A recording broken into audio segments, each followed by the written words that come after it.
આજે અમદાવાદ શહેરના મેયર શ્રી પ્રતિભાબેન જૈન, જે અમદાવાદ શહેરના મેયર છે, આજે એમની અધ્યક્ષતામાં અમદાવાદ મ્યુનિસિપલ કોર્પોરેશનના સ્ટેન્ડિંગ કમિટી રૂમના અંદર આ મિટિંગનું આયોજન કરવામાં આવ્યું હતું. આ મિટિંગના અંદર જે અમદાવાદ શહેરના મેયર છે એમણે તમામ પક્ષના લોકોને સાથે બોલાવીને આ મિટિંગ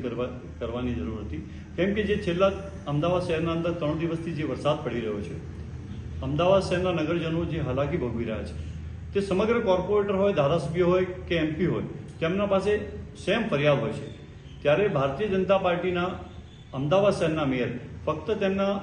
બીજેપીના કોર્પોરેટર અને બીજેપીના ધારાસભ્યને બોલાવીને મિટિંગ કરી છે અધિકારીઓ સાથે. ત્યારે હું એને એ પ્રમાણે જોઈ રહ્યો છું કે અમદાવાદ શહેરના મેયર છો આપ, અમદાવાદ શહેરની સમસ્યા જે પ્રમાણે આપ જાણો છો, કોર્પોરેટર ભાજપના હોય, કોંગ્રેસના હોય, મીમના હોય, અપક્ષ હોય કે કોઈ પણ પક્ષના હોય, તેમના પાસે આ જ ફરિયાદો હતી. પરંતુ આપે જે પ્રમાણે ફક્ત ને ફક્ત બીજેપીના કોર્પોરેટરને, ધારાસભ્યને બોલાવીને જે મિટિંગ કરી છે, તેને હું વિરોધ એટલા માટે કરી રહ્યો છું કે ગઈકાલે જે પ્રમાણે દિનેશ કુશવાહા ભારતીય જનતા પાર્ટીના એમએલએ છે, તેમણે પ્રજાની માફી માંગી કે મારાથી કામ નહીં થયા એટલે હું પ્રજાની માફી માંગી રહ્યો છું. મારા વિસ્તારના અંદર જે પાણીની સમસ્યા હતી, પાણીની સમસ્યા, વરસાદના પાણી જે નહીં ઉતર્યા, જેના કારણે મારી રજૂઆત હતી કે અહીંયા પમ્પિંગ સ્ટેશન બનાવવાની જરૂર છે, પણ અધિકારીઓએ પમ્પિંગ સ્ટેશન ન બનાવવાના કારણે આજે જે પાણી ભરાયા છે, લોકોના ઘરના અંદર પાણી ઘૂસી ગયા છે. આજે પણ એ જ પરિસ્થિતિ છે, કેટલાક ઝોનના અંદર આજે પણ પાણી ભરેલા જ છે. ત્યારે પક્ષપાત કરવામાં આવી રહ્યો છે, પક્ષપાત ના કરવો જોઈએ અને જે પ્રજા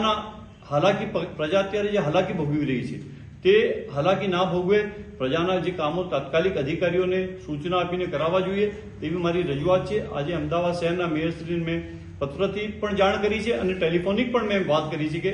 આપ અમદાવાદ શહેરના મેયર છો, કોઈ વ્યક્તિ કે કોઈ ભારતીય જનતા પાર્ટીના મેયર નથી. આપ અમદાવાદ શહેરના જે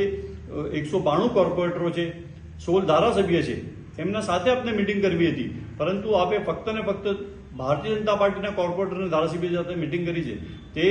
આ પ્રજા બધું જોઈ રહી છે, કેમ કે ભારતીય જનતા પાર્ટીના ભ્રષ્ટાચાર હવે દિવસે દિવસે લોકોને ખબર પડી ગઈ છે, ખુલ્લા પડી રહ્યા છે. આજે રોડ રસ્તાની હાલત જુઓ, ગંદકી જુઓ, કચરાના ઢગલા જુઓ, સ્ટ્રીટ લાઇટના થાંભલા બંધ હોય, રોડ તૂટી ગયેલા હોય, બ્રિજના અંદર ભ્રષ્ટાચાર હોય અને જે પ્રમાણે બેફામ જે તંત્ર છે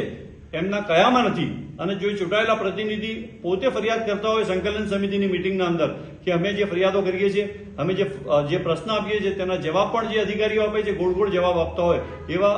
ભારતીય જનતા પાર્ટીના ધારાસભ્યની ફરિયાદ હોય, ભારતીય જનતા પાર્ટીના એમપીસની ફરિયાદ હોય અને કોર્પોરેટર પણ આ જ પ્રકારની ફરિયાદ કરતા હોય, ત્યારે હું સમજુ છું કે છેલ્લા ઘણા વર્ષથી ભારતીય જનતા પાર્ટી સત્તામાં છે અને સત્તાના નશાના અંદર પ્રજાને ભૂલી ગઈ છે. જે ખોબલા મત ભરીને ભારતીય જનતા પાર્ટીના લોકો કોર્પોરેટર બન્યા હોય કે ધારાસભ્ય બન્યા હોય, આજે પોતે જે યાતના ભોગવી રહ્યા છે, એ ખૂબ જ દુઃખદ યાતનાથી એવો પસાર થઈ રહ્યા છે.